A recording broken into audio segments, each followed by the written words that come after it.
Sometimes the smallest act of kindness can ripple into something so powerful, it changes a man's life forever. A single dad, struggling through a brutal winter night, opened his tiny home to two strangers, rough, tattooed, and feared by many. He didn't know they were part of the Hell's Angels. But what happened the next morning would leave not just him, but his entire town, in tears. The night was cruel. Snow fell in heavy sheets, the kind that silences the world and bites into bones. Inside a small, drafty wooden house at the edge of town, Daniel, a single father of a 9-year-old boy named Ethan, was struggling to keep the old furnace alive. Life had not been kind to Daniel. His wife had left years ago, and ever since, it had been just him and Ethan against the world. He worked odd jobs during the day, and at night, he tried to be both father and mother, reading bedtime stories, fixing Ethan's homework, and tucking him in with promises of better days. But that winter was the hardest yet. Bills piled up, groceries ran thin, and Daniel's body ached from endless work. As the storm howled outside, Ethan tugged at his sleeve. "Dad, we've only got one can of soup left, are you sure you don't want to save it for tomorrow?" Daniel smiled, even though his stomach was empty. "No, buddy. Tonight, we'll share it. Tomorrow will take care of itself." He lit the small stove and began heating the soup. That's when he heard it, a faint knock on the door. At first, he thought it was the wind, but then it came again, louder this time. Opening the door, Daniel's heart froze. Standing there were two figures, a man and a woman, both shivering, their heavy leather jackets covered in snow. Their faces were tough, lined with tattoos, and their bikes were half buried outside in the snow. Anyone else might have slammed the door in fear. But Ethan, curious and innocent, whispered, "Dad, they look cold." Something inside Daniel softened. Against every instinct of self-preservation, he stepped aside. "Come in. You need warmth more than we do." The strangers exchanged a surprised look, then stepped into the tiny, warm kitchen. Daniel set bowls in front of them and poured the last of the hot soup. Ethan watched with wide eyes as the rough-looking couple hungrily sipped. The woman, eyes glistening, whispered, no one ever does this for us." "Thank you." Daniel shrugged. "It's just soup. But nobody should be left out in a storm." They didn't speak much more.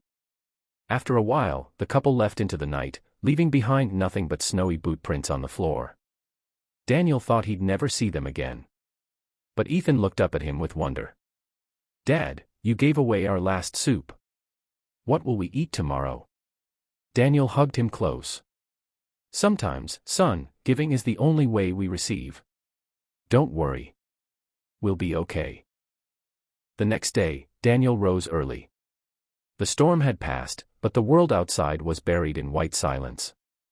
He bundled Ethan in blankets and was about to step out to shovel the path when a low rumble shook the ground. At first, he thought it was thunder.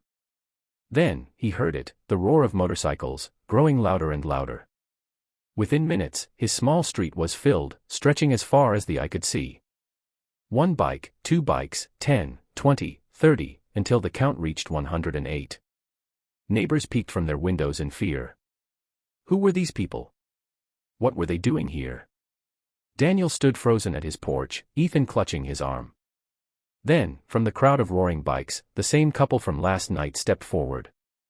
The man pulled off his helmet, revealing a scarred face softened by a smile. "This is him," the man said loudly, his voice echoing. "This is the single dad who gave us his last hot meal, when he had nothing left for himself." The leader of the group revved his engine and dismounted. He approached Daniel, extended a leather-gloved hand, and said words Daniel would never forget. "Brother, you showed us kindness the world never gives us. Today, we honor you." And then it happened. All 108 bikes roared in unison, their thunder filling the air like a storm of gratitude. Some bikers carried bags of groceries, others had toys for Ethan, and a few even brought firewood and cash. Tears welled in Daniel's eyes as Ethan's face lit up with joy. For the first time in years, the weight of struggle lifted from his shoulders. The roughest, most feared men and women of the road had come not with intimidation, but with respect. Neighbors who had once judged Daniel as the struggling single dad, now watched in awe as the biker family embraced him like one of their own. That day, Daniel learned something he had always told Ethan, but never truly seen returned: one act of kindness can multiply in ways you never imagine. As the bikes roared away hours later, leaving behind gifts and promises of brotherhood, Ethan whispered, "Dad, you were right. We gave soup, and look what we got back." Daniel, eyes wet, hugged his son tighter than ever. "No, son. What we got back is family." Roared in unison, their thunder filling the air like a storm of gratitude. Some bikers carried bags of groceries, others had toys for Ethan, and a few even brought firewood and cash. Tears welled in Daniel's eyes as Ethan's face lit up with joy. For the first time in years, the weight of struggle lifted from his shoulders. The roughest, most feared men and women of the road had come not with intimidation, but with respect. Neighbors who had once judged Daniel as the struggling single dad, now watched in awe as the biker family embraced him like one of their own.